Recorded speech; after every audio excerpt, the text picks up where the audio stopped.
And stand and welcome, please. Good morning, everybody. Welcome to the Thames Community Board and to the members in the public forum. And we have a couple of special people here today with us. Stephen Towns and our CE is sitting in, and some staff, I guess. So, and we have some people at the back. We may hear from one. And I just want to make sure that you're all aware about we're on Zoom, even though the table's all changed around. I'll be asking you by name before you speak. So just so the people out there in the land of ether will understand who you are speaking. And I'd like to call upon, well, first of all, we'll have a minute's silence. So if you'll be upstanding for a minute, please, for King Tuheitia, who passed away in Narawahia.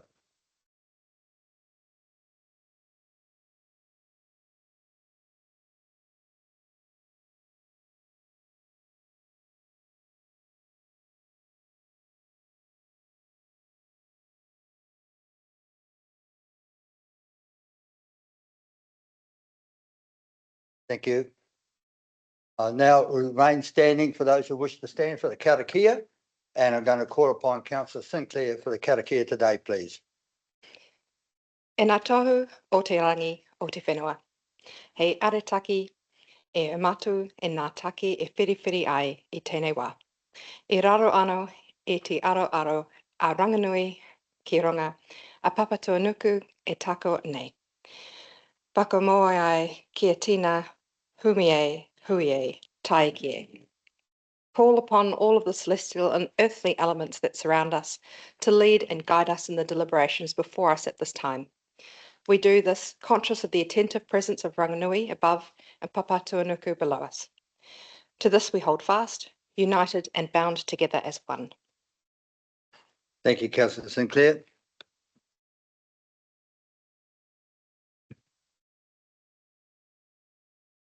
So I declare this meeting of the Thames Community Board open. Everybody's here, so we don't need any apologies. In the public forum, we have one person speaking. Is that correct? Yeah. Oh, that's unusual. Anybody check to see what happened to Ruth? Okay, I'll call upon Bronwyn, please.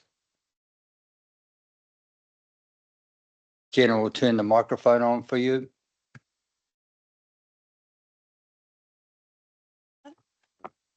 Right.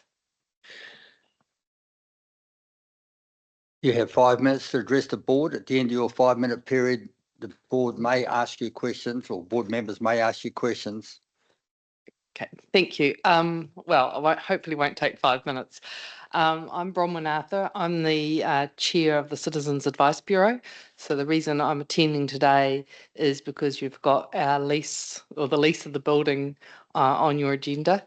So I just really want to come and say we really love our building.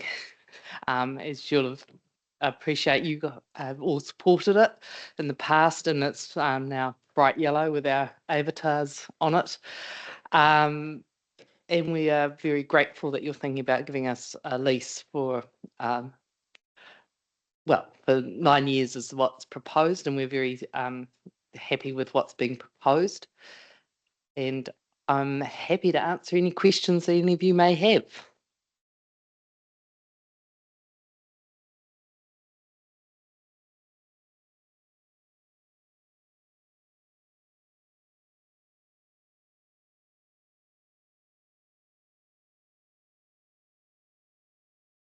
Thanks. Hi, Ron. Tell me, what is the impact that the Pirate Park playground, now that it's kind of more active, what impact is that having on your clients and so on? Any negatives around that? Definitely no negatives. I think it's meant that some people have realised where our building is of a younger generation. So the teenagers that are playing basketball and the parents of the younger children. So I think our building's become more prominent for them as they haven't realised what was there. The only negative is the gateway between us and the playground. and it's not a negative for us, but it's a negative for the playground, and that it often doesn't shut properly, and it is a concern to some members of the public who have actually come in to see if we could do something about the gate, because it's one of those gates that's meant to be a child-proof gate, but it just stays open at times, and given all those little children there, it is a bit dangerous. So that is the only impact that we've had. I just may add to that, Bronwyn, that Green by Nature is down there repairing the gate 2 days ago. Oh, great. Right. And I raised that same matter with them too, but it is slow in responding. It comes around very slowly. I think it definitely needs looking at, because it is a security gate. It is to stop young children running out onto the road. So that's a valid point, and we'll note that down at our meeting today. Anybody else, any other board members got any questions? There being none, just left for me to thank you most sincerely for coming in, Oh, and you're welcome to stay. thank you. Right. Yeah, that's all right. You're all right. Believe you. Yeah. Yeah. So, welcome, Ruth. You get a special mention. Did you wish to speak? Because you normally speak at the public forum. You don't. Is that the next group that came in? Tina, Rowan, are you wishing to speak? The TRAP group? You are? Okay. Who's going to speak from your group, please? You are? Both of you? Right. Does that mean 2.5 minutes each, or you want 10 minutes? No.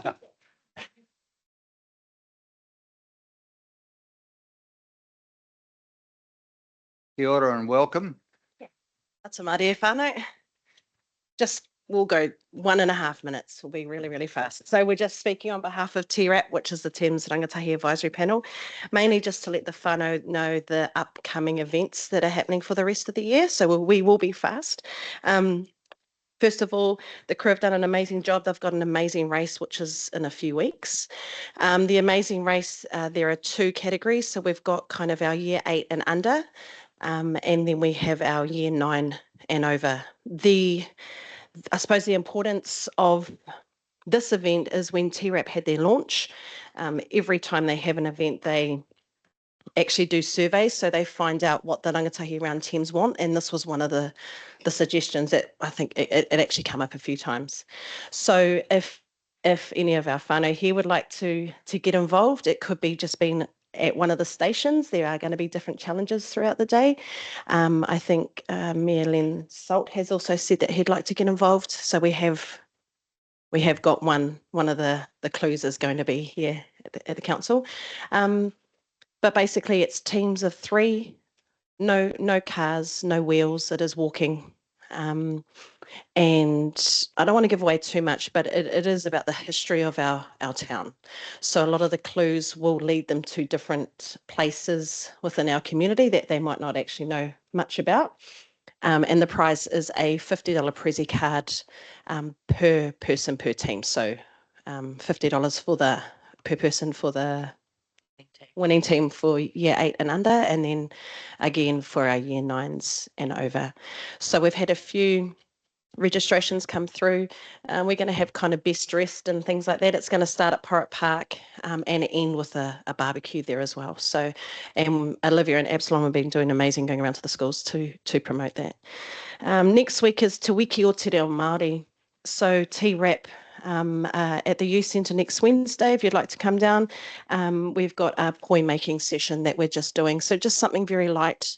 That is a free event that will be held at the Thames Youth Centre next Wednesday afternoon, just to celebrate Te Reo Māori Week. October, this is going to be massive. It is an escape room. So once again, from the surveys, they wanted the rangatahi wanted something around Halloween. TRAP have come up with the Haunted Miners Lodge, which is an escape room. This is also going to be held at the Thames Youth Centre. We have booked that place out for 3 weeks. Purely we need a week just to decorate. And we've had some amazing response from our community in terms of props for this event. And this is going to be run, we haven't put the dates out yet, but it is going to be run over 2 weeks in the afternoon, and we'll have 3 sessions a night. So teams of 5, and they've got 60 minutes to escape. Just lots of fun. It's not going to really be haunted as such. And I think it's awesome that TRAP came up with the Haunted Miners Lodge, so it kind of sticks in with the mining theme of around our community. But as I said, we did put a post out on social media looking for props, and we have had some amazing feedback, and we've got some awesome props that are going to come through with that. So that will be held at the Thames Youth Centre, and we would invite you all to. Maybe we need some testers to trial it out if you would like to put your name forward to come and escape out of the room. 1 minute to go. November, they TRAP have chosen something a little bit more low key. So this is a cupcake biscuit decorating afternoon on Sunday, the 24th of November. So we will pre-make the cupcakes the day before, hopefully at the youth centre. This is also at the youth centre. And this is just, we had feedback of they wanted kind of cooking classes or a cooking competition. So we've kind of, bake off. So, and once again, you'll see these different session times to cater for the younger ones and then the older ones. And we're at a networking hui yesterday, and there was a lovely lady from the council, can't remember her name, who actually used to be a cake maker, and has offered to come down and help us with that session as well. She's sitting next to Helen. Yeah, no, other side. So that's November. December, TRAP are organising a Christmas in the Park. So it is on the 6th of December. It's a Friday night. And this is at Te Kuro Te Kauairanga on the field, so Thames South School field.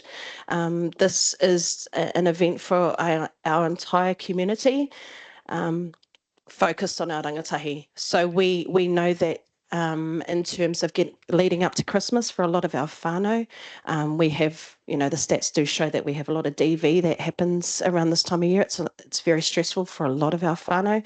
So this is a night where we can come together. We are going to put it out to all the different kura if they would like to have a bracket to sing some Christmas carols. Also our businesses, that would be awesome if they would like to get involved and sing 1 or 2 waiata, kapahaka. And at the end of the night, we'd like to have our finale finishing off with the harmonic resonators from 7:30 till 9:30. So they have said that they are available that evening. And that's how we'd kind of finish it off, which is going to be a massive weekend for Thames, because I know that Michael Barlow has his whānau day on the Saturday and the Christmas parade. And then on the Sunday, we will be back at the kura and we're going to have a colour fiesta. So, and that basically rounds us off for 2024. So Friday is the Christmas parade, Christmas in the Park, and then for us on the Sunday is our colour fiesta. And I know a few people were there last year, which was a lot of fun. Once again, that was a request to have a colour run. So it's basically you do obstacles and you get coloured paints thrown at you. We had the fire brigade down there last year squirting water, and it was actually a whole heap of fun. So I guess the whole reason for this is that time of year, it can be stressful. Let's have some fun for our rangatahi. Let's keep it free. Let's make it available for everyone. There's no barriers. And let's finish the year off with a real high. We are also looking at creating a Santa's Grotto at Te Kuro Te Kauairanga, which would open on the 6th of December as well and go for the following 2 weeks in the evening. So that would be very similar. I don't know if anyone remembers the one Nikki used to do down at the Civic Centre. So it will be very similar to that. It depends on availability of our time because there's so much going into these other things. We're hoping to add that in there, but that's still in its planning stages. Any questions? So, thank you, Madam Chair. Oh, sorry. Just any board members? Yes, obviously Peter Rebel's fingers poised to say something, I- followed by Councillor Martin Rodley. I don't know how to put this as a question, but I just want to commend you all for what you're achieving here. Doing this sort of stuff takes a lot of energy, And you guys have clearly harnessed a huge amount of energy to do that, and just big ups to you. Well done. Thank you. Thank you. Yeah. Yeah. I'll see if I can make a better attempt to make it a question. I'll raise my voice at the end. Are you aware that I went to the last Colour Up, the Colour Festival? Yes, I have Councillor photos. Singh. I have photo proof. Yeah, and I had a really good time. Are you aware of that? Yes. That's good. And are you also aware that there's someone who could well be prepared to help out with lights and stuff for any of those Awesome. events? Thank you. So just call Councillor Rodley. Will do. I will. Are you aware of that? Yes, I am aware. Thank you. I'll be in touch. Would you like names of volunteers for your events right now, or shall we email you separately? If you could please email us, that would be amazing. And if anyone is really good at paper maches or making props, I'm going to be really, really honest with the escape room. It's going to be a massive task, and we literally have 4.5 weeks. Anybody? Yeah, anyone, anytime, just let us know, and we will definitely take the help. Thank you. Any further questions? I just, a couple of little points. One, I've just been told by our area manager that the Thames South School has received $6,000 towards the promotion of young people and children's programs. So they've got the purse strings of $6,000 there if you want to approach them. That went out on the 5th of June on our Separate budget. with, So that Yeah. was approaching. Okay. Cupcakes, I'll be there for that. But no corn fritters this time. but what about, what's the other one? Long Walk, is it? The Amazing Race, which is this Amazing month. Race. Well, I won't be there for that because when I came down to see you, I couldn't even work out the clues, so there's not much point. Oh, yes, that's right. But just to reiterate what Councillor Rebel said, I'm absolutely thrilled with what you're doing with TRAP. It's absolutely amazing. And you know, initially you hear about these groups starting up and they sort of fizzle out, but you're just fantastic. They're a great couple of aunties, you really are. And you're doing an amazing job. And if we can just continue that on going forward through the years, I mean, we're going to develop some really great people in our community through TRAP. Yeah, and we Well do done, have well big, done. yeah, thank you. We do have some big plans for next year, but as we've said right from the beginning, we do take baby steps. But probably the one thing we can say for next year is we are going to expand our numbers. So, and we've got lots of different areas we're going to look into. So let's get this year out of the way. We've got a few big projects we need to pull off. But look, it makes our job easier when we have talented rangatahi that are so passionate.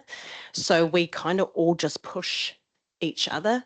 And we've got some real young ones and we've got some still young, but not as young. And they all just work together. So it's quite exciting seeing them in motion. And yeah, look, we can only grow. So Absolutely. And we look forward to seeing you come back to our board meeting again sometime soon, and particularly if they've got something to comment about what's happening in our community. yeah, sure. It's so important we involve the youth in now. So going forward, they may want to sit where we are. They may. Yep. I don't know. Yep. Yeah, awesome. Not if they're wise. Right. Thank Okay. you. Thank you very much, one more. T-Rap. Oh, sorry, Board Member Rakwa. Thank you, Mr. Chair. I just want to say thank you. Whatever you come up with option is really exciting, not just for the youth. I think there's some old people like that or experienced people like that too. And I'm happy to come in the party. How we contact you to regard for this? Do you have any numbers, contact numbers? Yes, we didn't bring our cards, but Jenna has our email All right, okay. addresses. So Thank you. Yeah. And thank you for doing that Thank you. exciting worries. thing. yeah, thank you. Thank you, guys. We actually have to go to another hui. So Yeah. Ka kite anō, ka kite.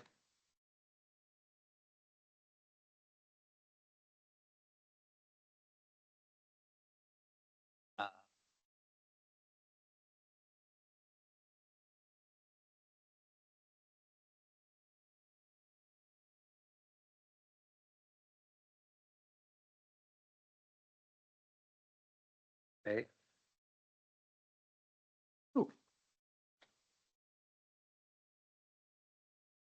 over the page.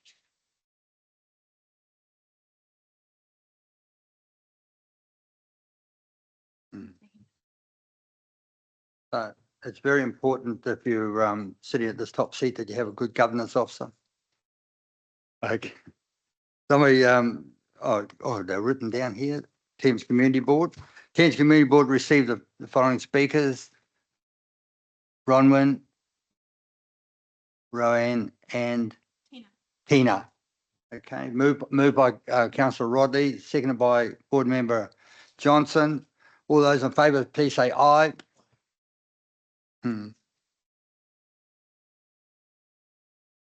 Carried.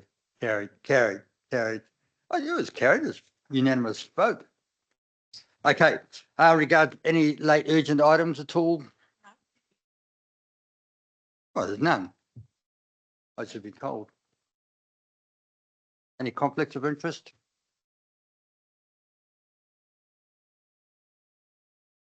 Board Member Rakwa? I'm not sure it's conflict interest, but I'd like to mention, I nominate two. Don't say. Okay.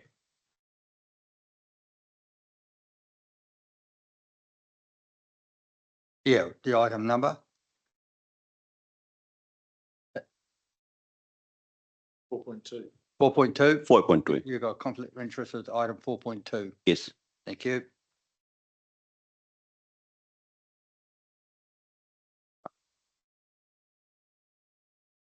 So may I have a mover and a seconder, please, for the, oh, very good. Yeah, I know. I'm just very good, because Rob put his hand up. Can I move and seconder, please, for the confirmation of the minutes, Thames Community Board minutes? Moved by Board Member Johnson, seconded by Councillor Rebel. There's no items on there that are incorrect. Being so, I'll propose to put the motion. All those in favour, please say aye. Those against, declared carried. Item 2.1, formalising a lease arrangement.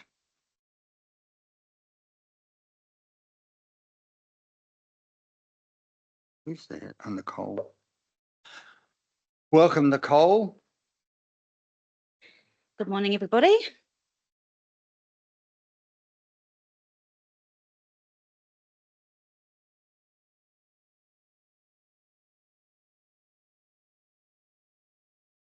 Go. I'll just take the report as read, but as in the purpose, we're just looking to formalise a tenancy with the Citizens Advice Bureau for the next 9 years after they've been on a period of tenancy or will arrangement.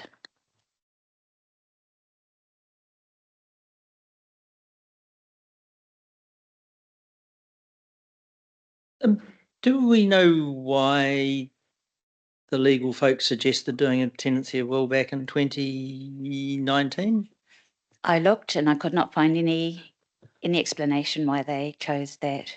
Okay. that So this route. is just simply saying here's an actual lease. Right. Yeah. Thank you. We haven't had any concerns as far as I'm aware of the tenancy as it has been, and it seems fairly straightforward, and I'd be really happy to just move it. Thank you. I've moved it, yes.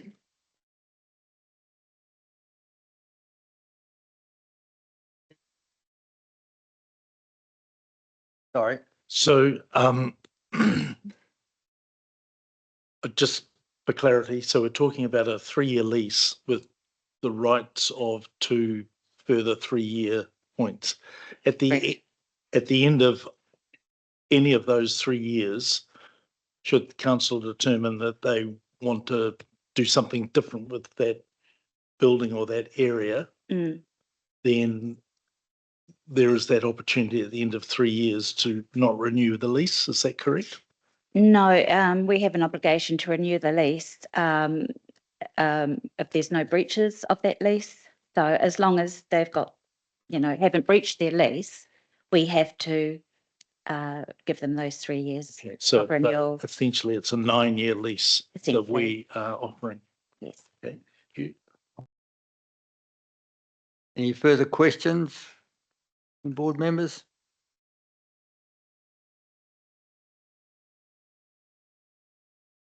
So is someone care to move that it's right in front of you? Yeah. Yeah. So moved by councillor Sinclair, seconded by board member Rakwa. You all read the motion? All those in favour, please say aye. Those against, declared carried.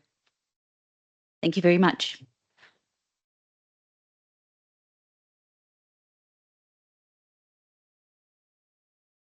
Okay, that we now have item 3.1.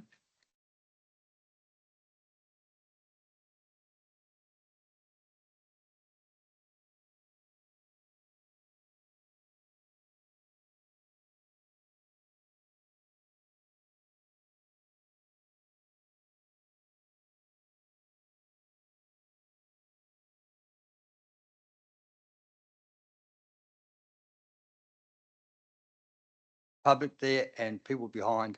They feel like a little goldfish in a big bowl. Right. Capex report. You wish to make any comments before we start? That'd be great, thanks. Just us start. So you want to yeah, comment? through the chair, good morning, everybody. So what you'll see today in the Capex report is not your normal update report. This is a new LTP and a new financial year. So what we've got is this is what's coming this year type of report. What you will see within the report is the layout is slightly different. We've grouped them together by delivery team. So hopefully that's a little bit easier for you to understand. So that's the dark blue banners, and we'll continue that theme going through to the standard update reports as well going forward. The other elements with this is that we've tried to give you as much information as to what's going on for this current financial year. And so you'll see in there that some of these are multi-year projects, and we'll highlight what we're going to try and achieve this year. I'll take the report as read and available for any questions. Thank you.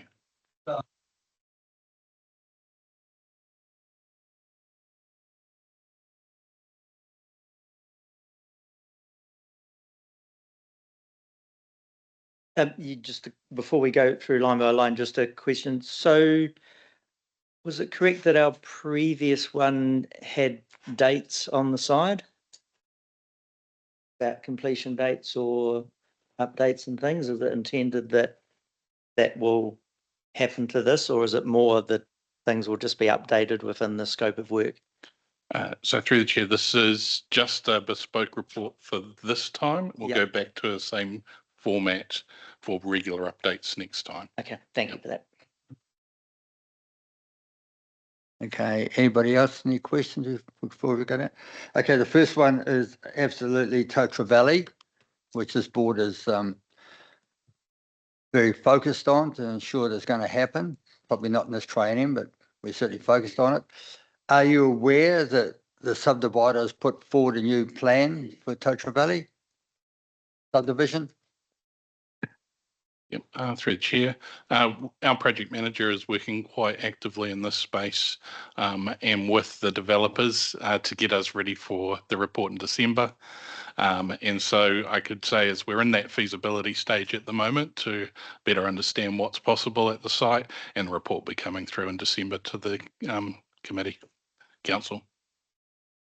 Okay, I've had the privilege of seeing what they propose, and I think it's quite exciting. And I think that we probably should have a meeting, probably informal otherwise, about it and just see what it is. It's certainly going to take some of the financial pressure off Totara Valley if we do follow through with it, I think. But I'm only one vote around the table. Okay. Just with regards to Totara Valley, it was raised by the subdivider again yesterday. Has council looked at the removal of stormwater from that area, from the detention pond or proposed detention area there, about the size of the pipes underneath the highway? I'm being niggled again that the pipes are not the correct size. That's part of the work that's underway at the moment. And so I don't have an answer for you today. We're working on that at the moment. Excellent. We look forward to that. Anybody else got any questions about Totara Valley? Comfortable? Thames South Water Treatment Plant. I see it's spaced out over a number of years. Has that been superseded somewhat by the Tree Waters? I don't know the name of the new company. I mean, what they are requiring of us. My understanding is no, it hasn't. We're continuing through with the project brief as handed to the delivery team. Okay, thank you. Councillor Rebel. I know it was raised at a council somewhere meeting or some discussion about whether with the change of government there was a more relaxed position that the Water Controlling Authority might be taking to how these sorts of problems get solved. So rather than it being a $19.4 million problem, that it could be potentially quite a bit less if we took a different approach. Have you got any update on that? Through the chair, no update today. Mo is working directly through with the agency and can provide an update once he has more information.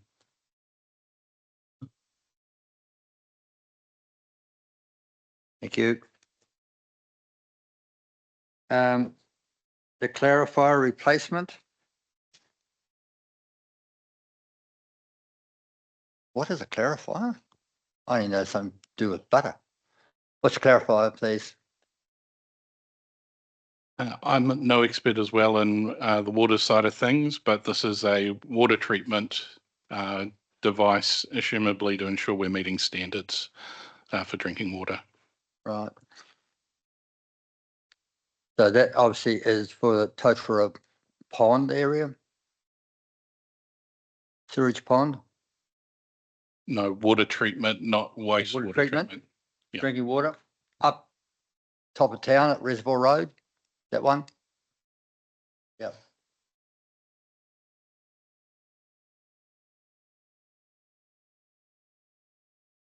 Okay.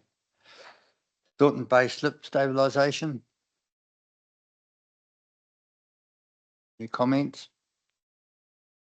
Is, Councillor Rodley. so the 1.3 in there, that's government recovery. Is that part of the recovery money? I actually am unsure of the funding stream for this one. Still getting my head around this project. Right. I think I saw maybe a slight nod at the back there. So I'm assuming that it is. It's not council paying the 1.3 million, is it? Right. And those councillors were very quick to say no. Okay. Kopu Public Convenience is, oh, sorry, Councillor Rebel. Yeah. Kopu Public Convenience. You mentioned there that all the TIF funded toilets are all going to be done all at the same time. So a couple of questions around that. What's the total value of the 7 projects? Second question is, does that include the Waikawao Bay toilet? And thirdly, will they be done sequentially? Will they be done within a finite time? They're all going to be done in different contracts at the same time. What's the plan around all that? Through the chair, I don't have the exact figures for you. I can send those through after this meeting. Happy to do that. You do?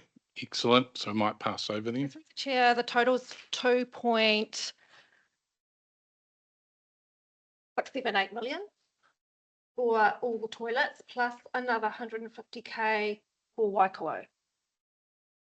Sorry, say that again, please, Rose. So the total of the TIF grant for the toilets was 2.678 million plus $150,000 in addition for Waikawao white ramp toilet. Yep.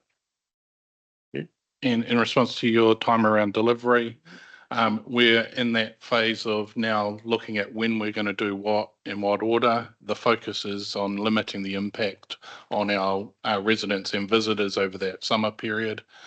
So we'll focus on the ones that we can put something on the ground, not interrupt any other services.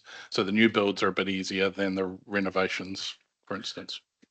Will the community board have the opportunity to have input to the prioritisation of the 7 toilets?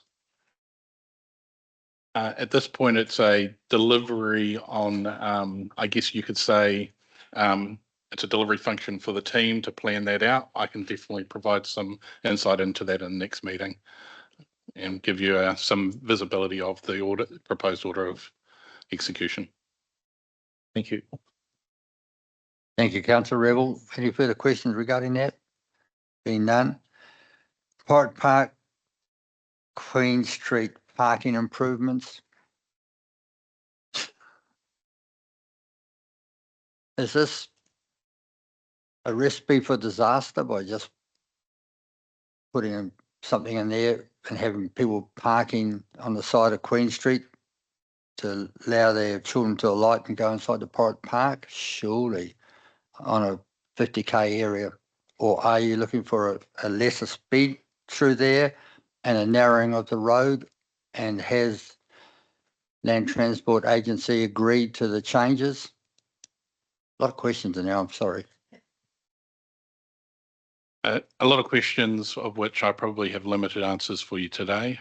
It's an approved project through the LTP. We're moving into the planning and design phase for that, and we can provide you a further update at a future meeting. Oh, I like the answer. It would be cheaper just to pick up the band room and take it down, put it down Tararoo thing and put the park in the parking place where it should be, Queen Street car park. I don't recall reading that in the paper. I don't know how it missed out. Okay, Thames Sub-Regional Aquatic Facility. This thing has a permanent place on our CapEx report. Any questions regarding that?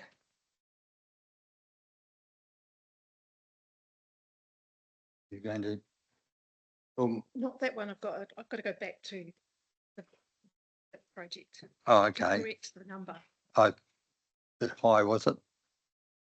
We'll pick that up at the end of the CapEx report. Okay.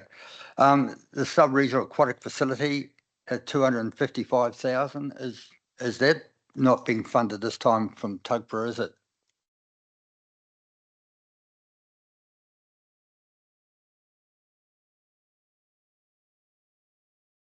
Sorry, was that Oh a question no, for me? sorry. Or? No, actually, it was Yep. a question delivered sideways to one of the people on the thing. The question was: is the 2000 what is it? $255,269 was that going to be paid for as the Tuggerah account as we pay for everything leading up to this, or has council put some money in it?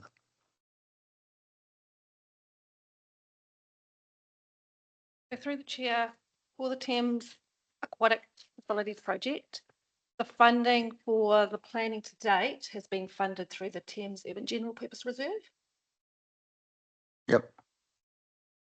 So why are we talking about a sub-regional aquatic facility now on our books?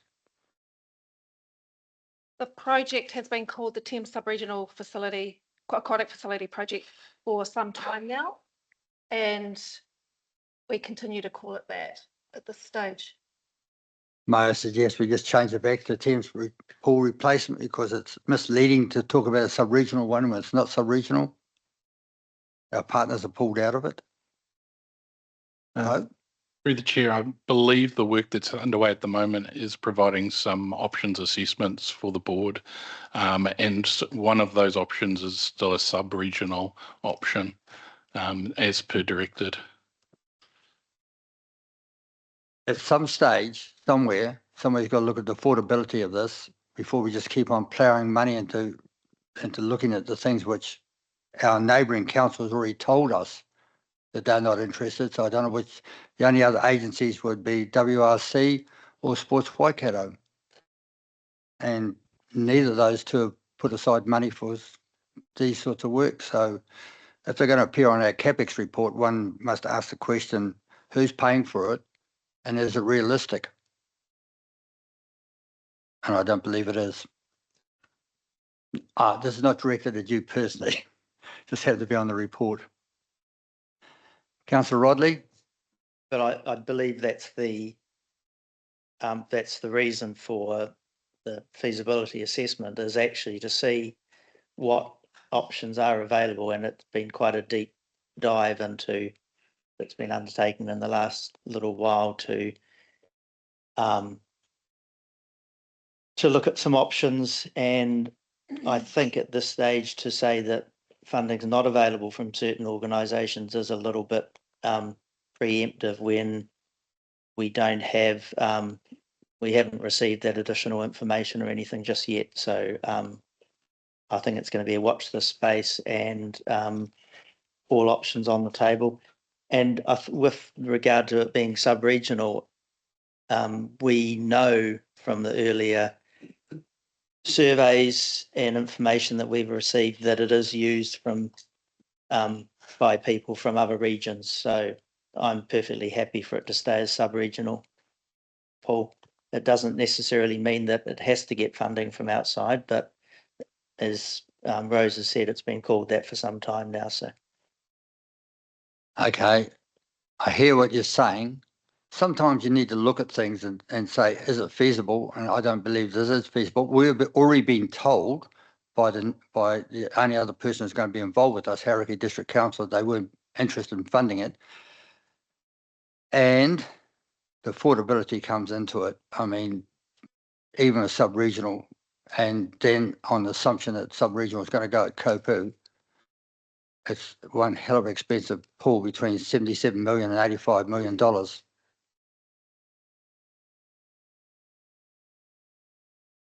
But you may wish to explain that to Thames Ward ratepayers at some stage. Thames critical structures and renewals, I have no idea what that is. Through the chair, I can provide some clarity on that. Thank you. So during the LTP, this was put through as a separate renewal item, and it is largely addressing engineered structures that have been affected through past storm events and Cyclone Gabrielle and the like. So these are ones that need a structural engineer to design, and we build to that design. So it's a focused piece of work that's come on this year. Okay. I appreciate you new here, but do you have any indication what one or two of the structures are, so we have some idea? Yep, yeah. I was in a meeting at the start of this week with the Parks team. The theme that's coming out of the planning meeting for this particular renewal program is things like stairs and boardwalks and the like that have been either undercut or impacted by the storm events. We should have a much more clarity in the update meeting next, update report next time. Thank you. Parks and open spaces, parks reserves, renewals. Maybe there's money in there for Burke Street Dog Park off leash area. Who knows? 132. No comments, no questions. I just threw it out there. Well, it says about groups including equipment, fencing, furniture, signs, and minor structures, and all those little items which the park officer has already purchased would be classified as those. The water would be nice in the dog park. Handrail installation, that's the one that was brought to us in Bella Street, Irish Town. It's nice to see it there on the Capex program. That's a pretty timely response to a request to have that done. Thames Cemeteries renewals. We might skip over that because I could have a conflict there. Wyoming boat ramp refurbishment. Sorry, Martin, do you want to talk about cemeteries?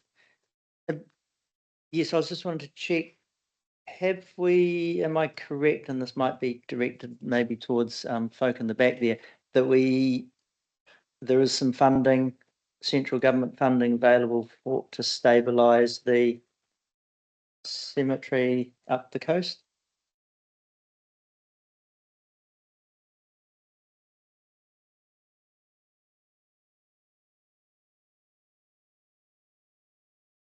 Come up with a practical plan for what to do at Tararu Historic Cemetery. Right.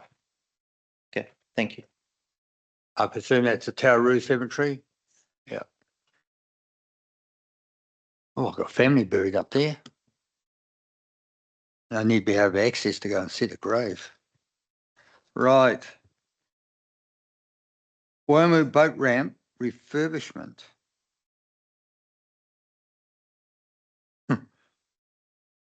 Top 38 metres. Any questions about Waimu? No, there been none. Recreational facilities, War Memorial Civic Centre renewals, furnitures, things. Thames Library development. Thames Library furniture and fittings. Footpaths. Oh, sorry, Kishan. Board Member Rakwa. Thank you, Chair. Regard for Thames Civic Centre. In the past, we had a few meetings and music or sound system, sometimes they play up. So it's worth it to look at, maybe need to upgrade anything. I think Martin knows some. Do you want to say anything about, because you're the person who normally does that. Yes, it's very much on the radar. We've kind of been getting by using other gear temporarily, but we had quite a successful one for the recent council meeting down there. So yeah, it's there's definitely people aware that there's issues down there, and we're trying to find the most cost-effective way of doing that with no real budget. So, Councillor Rodney, when you say we are looking,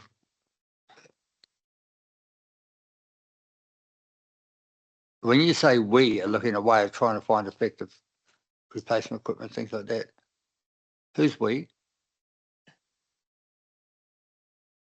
Like, So as a delegated authority of the Thames Community Board, should the Thames Community Board be aware of any defects or not fit for purpose things in that civic centre? So when someone hires that facility and wants to do things that are beyond the basic hire,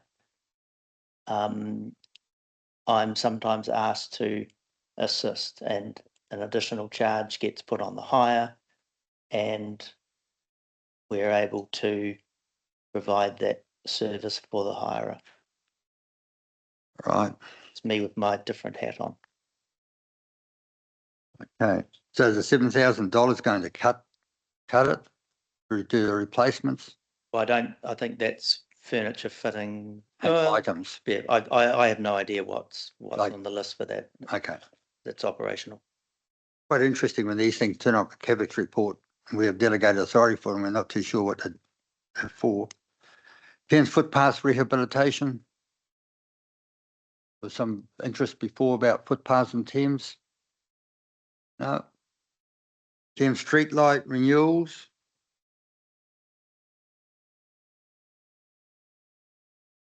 And Pollen Street lighting upgrade. Everybody happy with the Pollen Street lights at the moment? I must put a request for service in. I know both intersections have lights out. And we have an outstanding request for service for Grahamstown where the lights were taken away without consulting us and haven't been replaced. So we need to follow that up with the roading manager.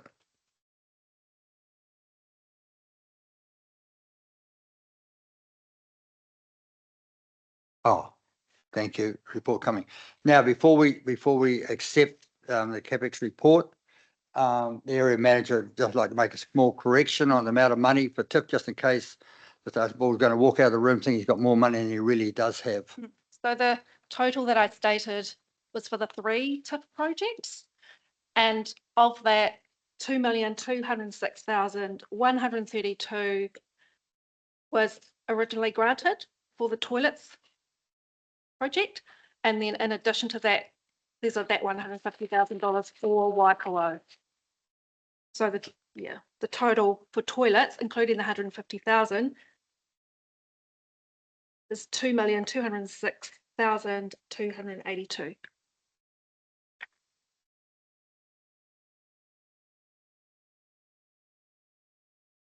How much was it, please?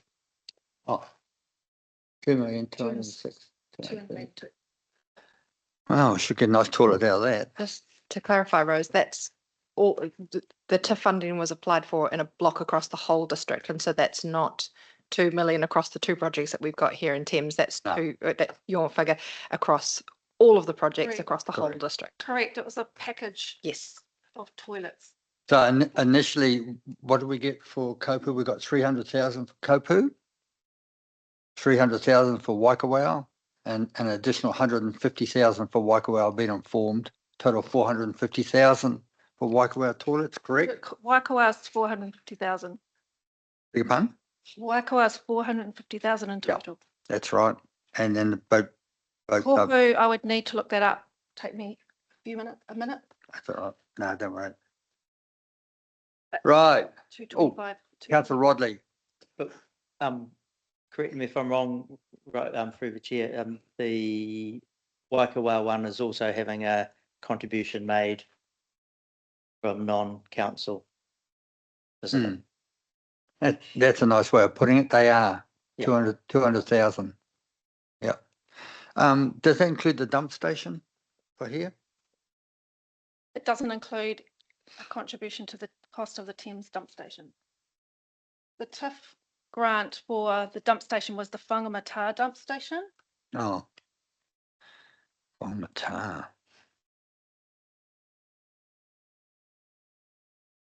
Right. No further questions regarding the Capex report. Thank you very much, Luke, for coming through and speaking to us personally. Do we need to receive the report? We're going to them. I'm just thanking him. Okay. Right. Can I Do just? you want to sit here? No. I thought, So, I thought somebody here to it move- might have slipped your mind and your governance Oh. officer might have slipped her mind. Slipped my mind? You're joking. I've got so many messages sitting here. I just got to read down which one it is. So remember to move and second the motion before you can be discussed, right, with a smiley face. Is that what you're referring to? Okay, I've got it. Can I I got it. So someone care to move that we receive the Community Board Capex report for 24-25 and any other information. I'm going right through for him. Updates including dated 22nd of August, 2024. Right. Oh, Board Member Rakwa and Councillor Rodley. Okay. All those in favour, please say aye. Those against, declared carried.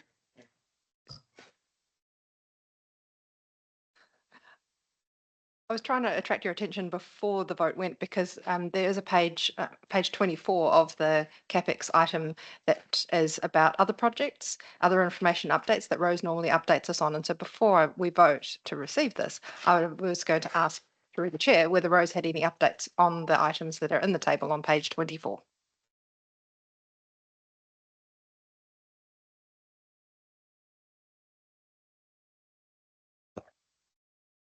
On that, I'm not going to rescind the motion, so we just sit with the motion and we'll just take the updates. You got that?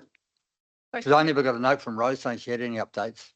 Through the chair, just in regard to the shoreline management plan, you'll see the first bullet point there on the right-hand side states that a workshop has been requested for September. We received an update from Amon just to say that the date is still to be confirmed.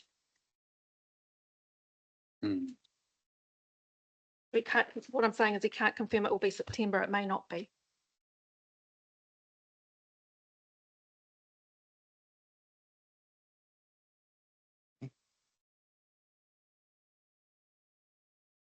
Leave that one.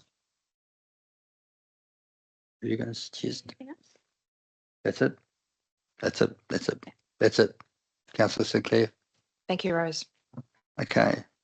So emergency management unit update. Oh, Just, can I we did Can I, vote. can I just say, I really appreciated this report, putting everything together like Totravelli was all in the one spot rather than separated, and that the level of detail you're included in there about where things are up to, etc. I found it refreshing, so thank you very much. No, I thought it was an excellent report.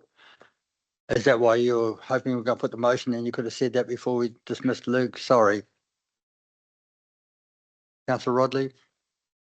The question was raised about whether those figures, the TIF funding was including the Thames dump station.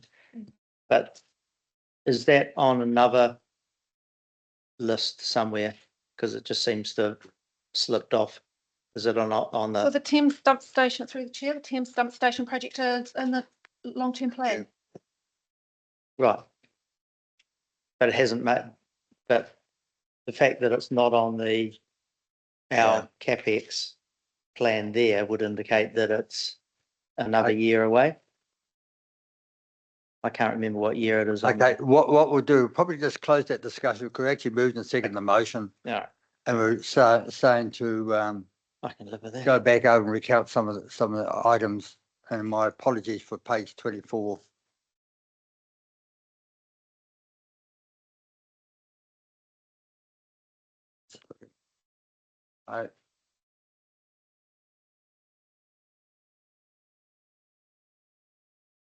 Right.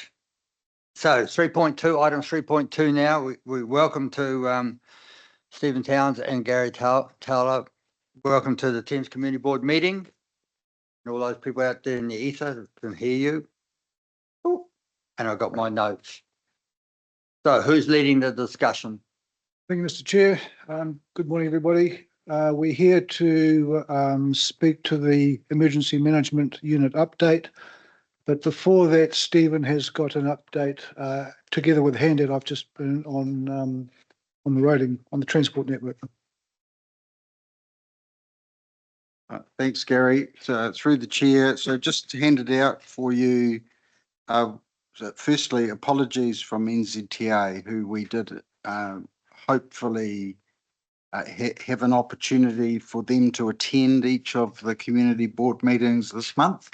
But they've said they can't resource that, but they very kindly gave us some slides and just the single sheet for you may find quite useful through your own networks. This is a list of the various projects that are underway or about to be underway to use the 21 million that you may remember was announced in the lead up to the GPS and the National Land Transport Plan being released. There was a beehive announcement from the Minister confirming that 21 million had been provided to NZTA to continue the overslip, underslip repair work around particularly State Highway 25 and a little bit in 25A and 26. So that list is public, but it's not that easy to find. It's hanging off the end of a ministerial announcement about all kinds of things on transport.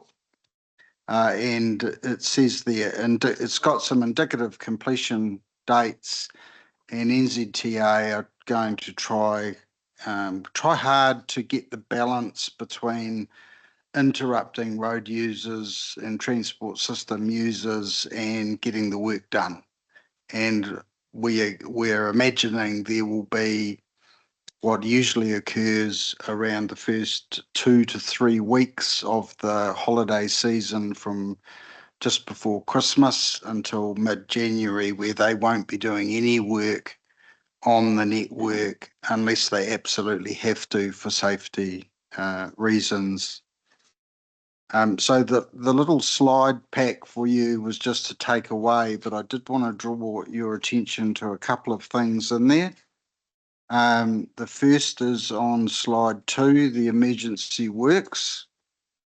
For a long time, that has been a 60-40 arrangement right across emergency management and the transport system across the country. That signals to you that a review is underway and will be completed by the end of 2024. And I would just predict that those FAR decisions will not be welcomed by us or anyone else in local government, because I think the pressure that what's indicated there is that they can't sustain the level of funding that is required to reinstate the state highway and local road network as these storm events continue to grow in frequency and intensity. So that will be a pressure. That will be a pressure that will come to you as part of your annual plan preparations and budget debates for 2025. The other thing to mention is the speed.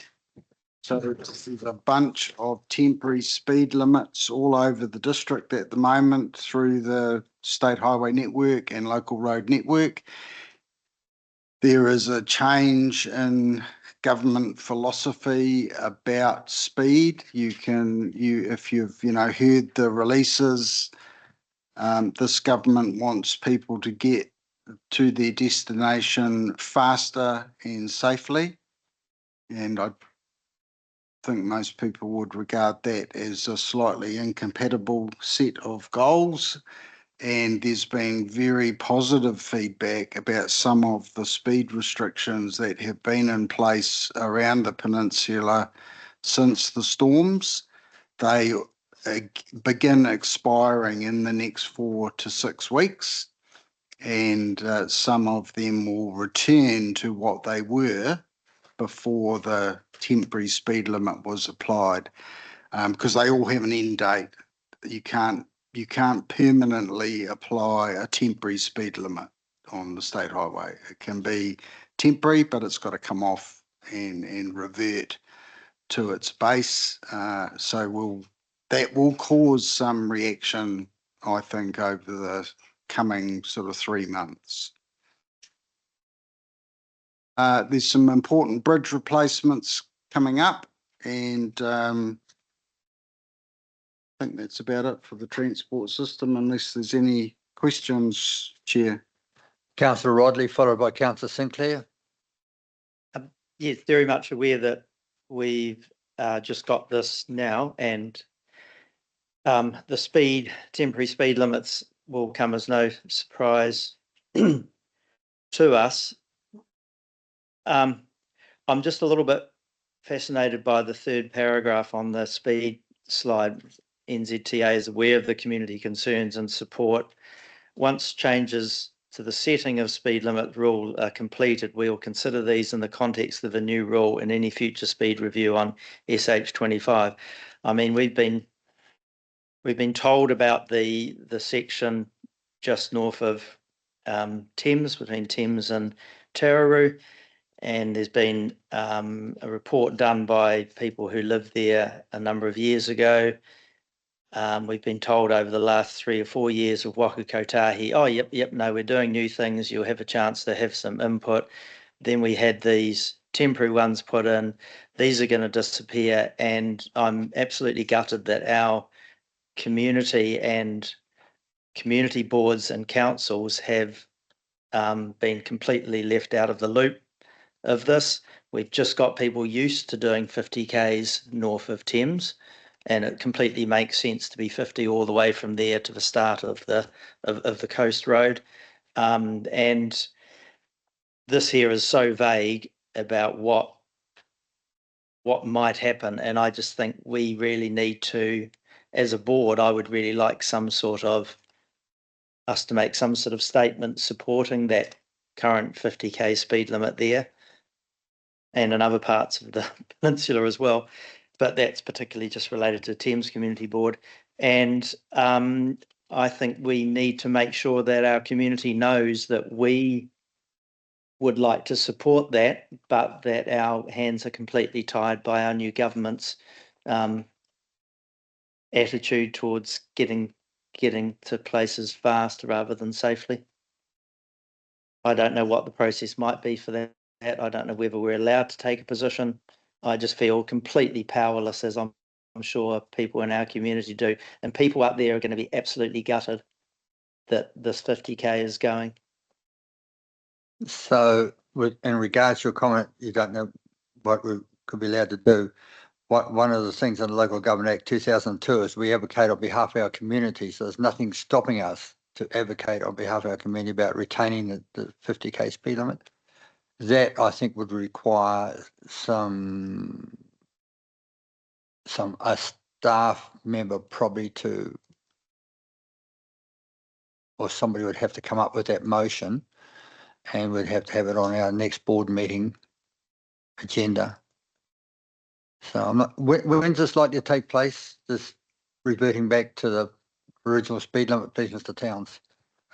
Through you, Chair, my understanding is the speed limits were put in at different times, and so they have different expiry dates. So this doesn't all happen in one blanket changeover on the 1st of October or any other date. It's a series of expiries, and NZTA have got to take into account any new central government policy direction that they're given about speed. And I think it's pretty clear that direction is we want you to get to your destination faster and safely. So just on that point, actually, I just realised that you're heavily involved with this. What would your recommendation be to us as a board regarding the contacting NZTA to retaining the speed limit? What would your recommendation be to this board, please? So there'll be a new regional director appointed. We understand that position will remain in their structure. You know that's public that David Spears, who's the current regional relationship director for this area, is moving to the Hauraki District Council to be CEO. So there'll be a new regional director, and I think we just should time any advocacy to be in writing. It doesn't need to be elaborate. It just needs to be clear and concise. If there is agreement around various governance tables in TCDC, you just have to express those views in an email that you know are representative of your community's preferences in the speed area.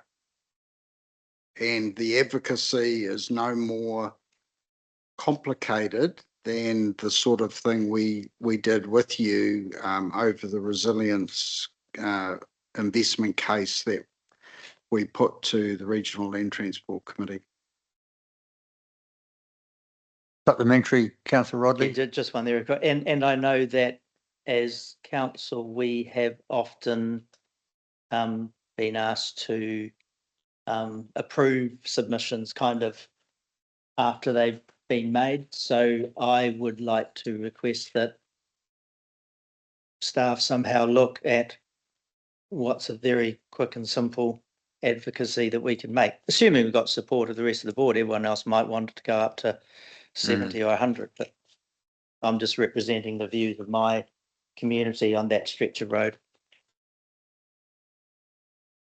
Is that how easy it is to burn out your governance officers? You just change again. So I hear what you're saying. I think we might just put that on the agenda for our briefing meeting, which is coming up very shortly, and then we can discuss that too. But we're going this way. Oh. Excuse me. I've got a list down here. Right. Councillor Sinclair. My questions were related to that same bit of road between the Gold Mine Experience and Tararau, and that we've heard very strongly from our community that it's important for them to have that as a lower speed. And so I was really going to ask you, perhaps unfairly, whether you'd be suggesting that we go and have conversations with them about their advocacy. And yes, our voice is important as community board, but their voices as residents is also really important. So if I'm hearing you correctly, Stephen, you'd suggest that when we get the new regional partnerships manager, we encourage as many people as have a passionate view on this to email that person? Thank you.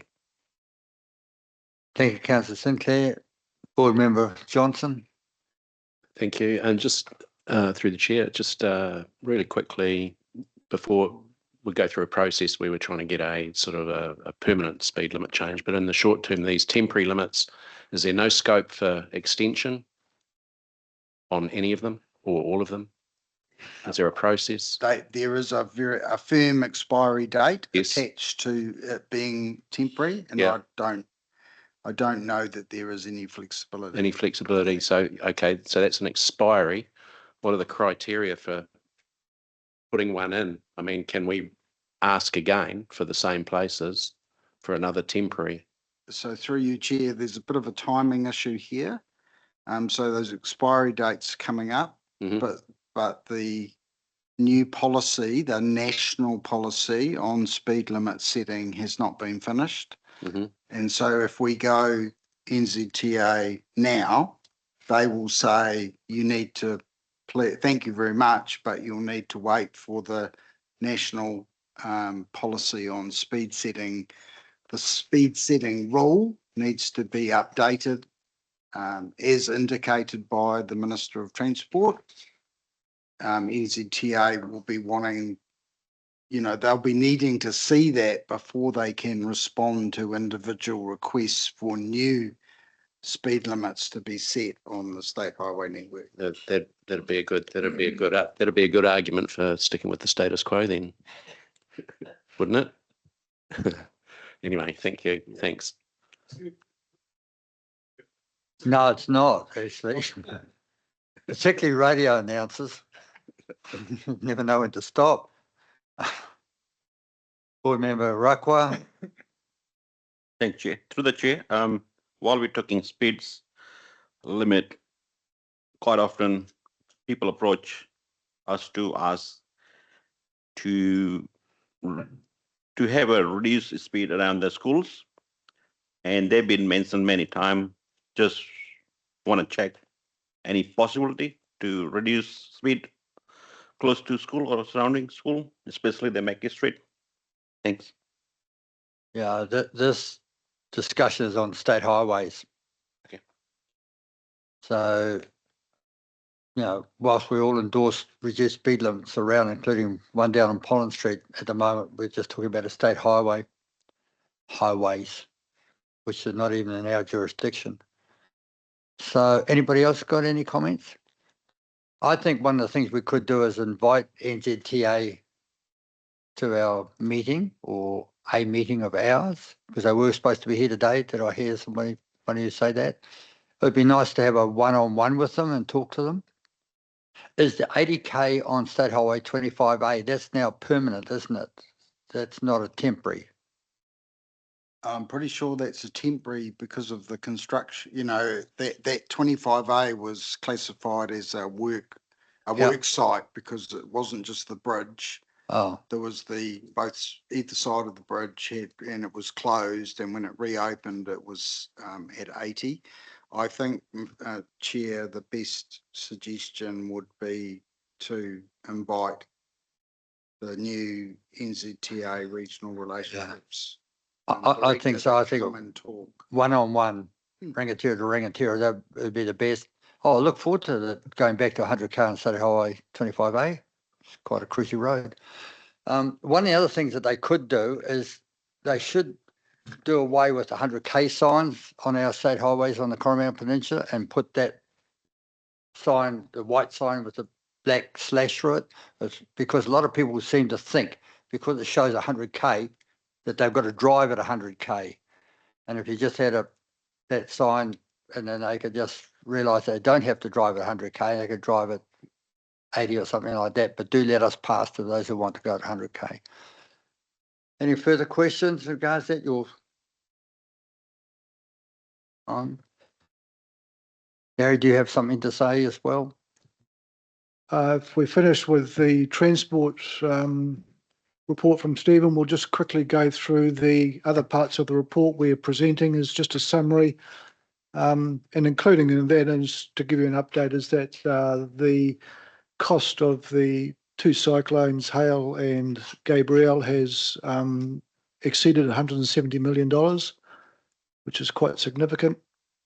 And there's still, as Stephen said, a lot of ongoing work, especially on our local roads. And councillors will approve carry forwards just the other day for another 8.75 million, I think it was, to continue on. So there's a lot of work to do, but by and large, a lot of the recovery effort is now going back into BAU, apart from, of course, the roading side of it. It's been almost 18 months. So it just gives you an indication of the intensity of what actually happened. But as the key part of this report, I think, is to report on the success of the resilience project, which is coming to an end. And in the car park across the road is one of our containers, one of the 4 of the containers around the peninsula. That in the final stages, they will be stocked with larger items to accommodate larger community needs during the initial stages of an event. So that project, we as a team sufficiently raised almost $900,000 from the government and NGOs, and that is nationally considered a very, very successful project. And we were in the finals of the end of the local government awards a couple of weeks ago. We missed out, but it was an honour to be even nominated into the finals. So I think it's hats off to a provincial council like ours. We stood up and we were very successful. And so just finishing off the report, I think is just to give you an indication that the emergency management unit is, we've got a fresh work program being done, and we'll be working through a whole lot of new ideas and new concepts that have come out. And also we had 12 bullet points came out of the review of the cyclone, our performance during the cyclone. And one of the key elements of that review was training, and that we have to be better at what we do in terms of the longevity, being able to manage 3 or 4 shifts. So the staff are putting a lot of energy in with our group office into training. And we have a lot of support from the CE and the GMs, a top-down approach to ensure that all staff are trained to the basic foundations, and those that are interested go on to what we call function training. So that's my report, our report, Mr. Chair. Let's take any questions. Thank you very much. Do you have any questions of Mr. Taylor?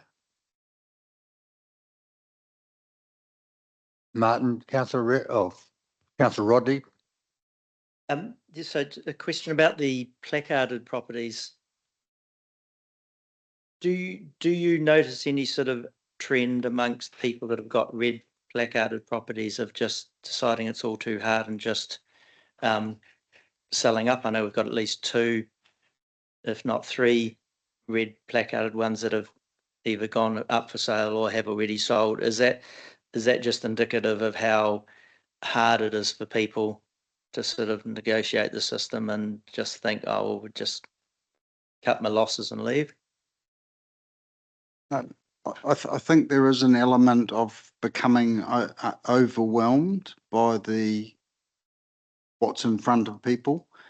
Now that we're down to 7 red stickered properties, we meet regularly to see if our goal is to get that number to 0.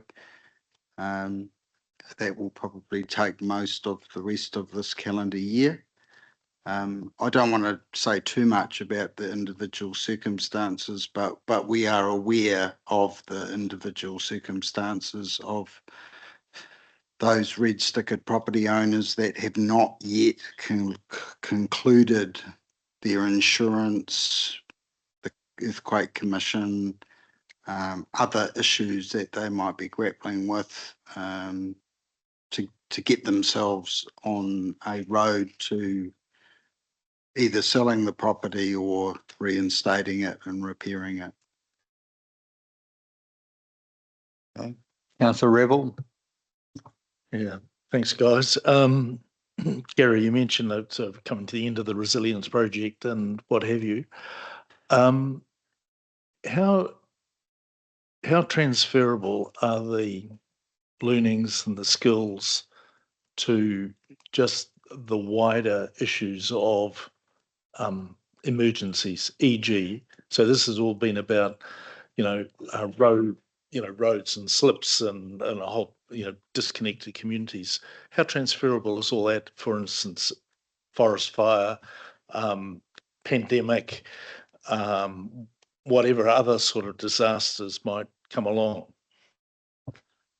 Through the chair, so I think the word we're looking at and the word we aim for is resilience, and that what we are building and into people's psyche and DNA on the Coromandel Peninsula is the ability to be resilient no matter what the emergency is. And by and large, especially the permanent residents, they're very, very good at being resilient and accommodating their situation, which is, primarily isolation, loss of the essential services, power and water and those sorts of things for short periods of time. We've experienced a couple of big wildfires on the peninsula in my time, and the response is the same. It is very transferable, and it's just about education and just continuing on the work that we're doing. It's the visitors we have to worry about, especially during peak period.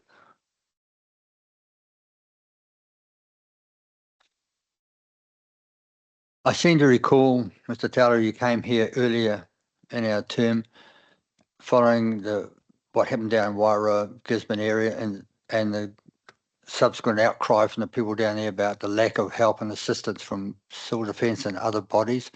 And you were saying that maybe you may involve more the community boards and or members of the public. Has that progressed any further, please? It is progressing, Mr. Chair, and our attendance here today was prompted by yourself in a certain cafe close by. Yes, it is. We do need to be more engaged with the community boards in terms of bringing you up to speed as to where we're going and probably seeking some guidance about priorities. So it is work in progress, and it was once again one of the after report did detail that.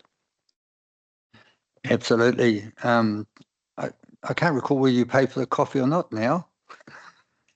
No, Mr. Chair, I did not. Otherwise, Councillor Real would have been really upset. Well, I was just interested to know who did pay.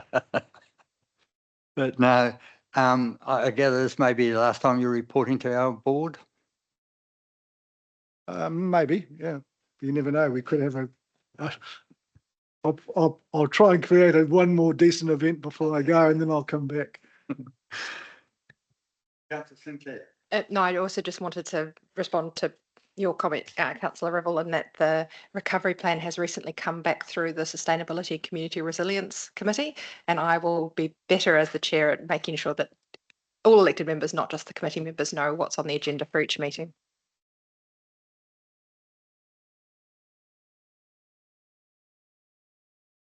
Is there any further discussion?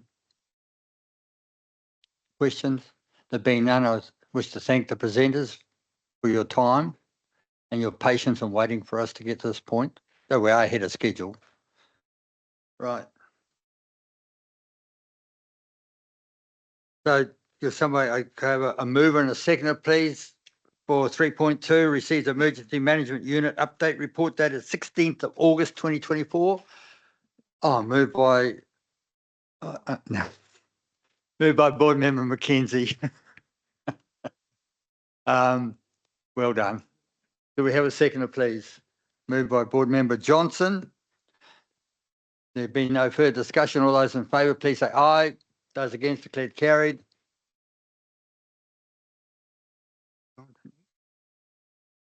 Oh yeah, action schedule. Action schedule, which is 3.3. What's that? Get a Litchfield. Do you have a movement? Oh, wait on. You can discuss it. First you want to know, right? Do you have a move in a second to receive this report, please?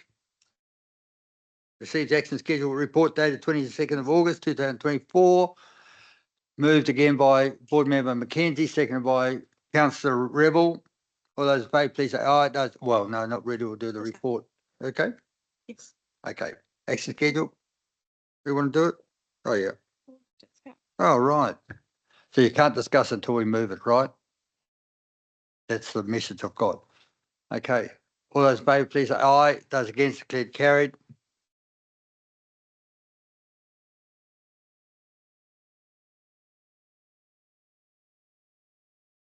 Don't all hit me at once.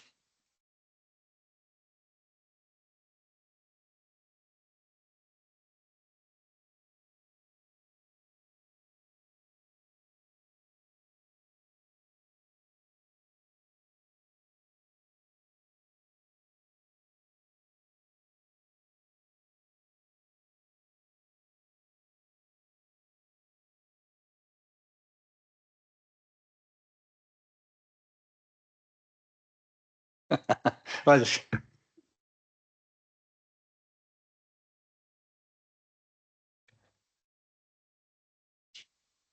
That's a quick way of doing it. Chairperson report. We might move and receive this and vote on it the same way, and you can't discuss that either. So you've got the chairperson's report in front of you. Item 3.4.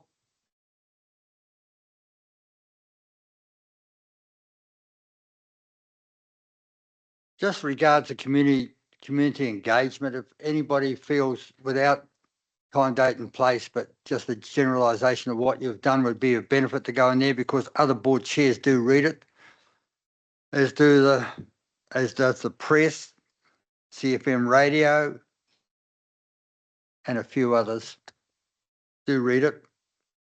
So any comments on the chair's report? There being none, I'll move that the chairperson's report be received dated the 4th of September 2024. Do I have a seconder, please? You second it? Oh, no. Councillor Rebel seconded it. Quick off the mark. So all those in favour, please say aye. Those against, declared carried. Right. Oh, no, we'll break and then we'll come back for that. Now you don't have to do it. Oh, okay. All right. Okay, 3.5, just taking more directions. So somebody care to move the recommendations on page 34, please? Moved by Councillor Rodley. Second by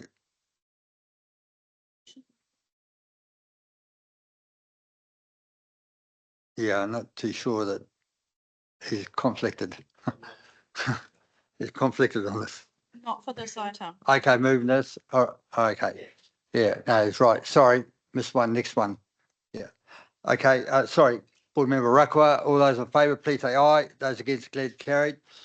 So that just tells the members in the public forum, public part of the meeting that we're now going into public exclude. We are going to have a break first, and we'll come back and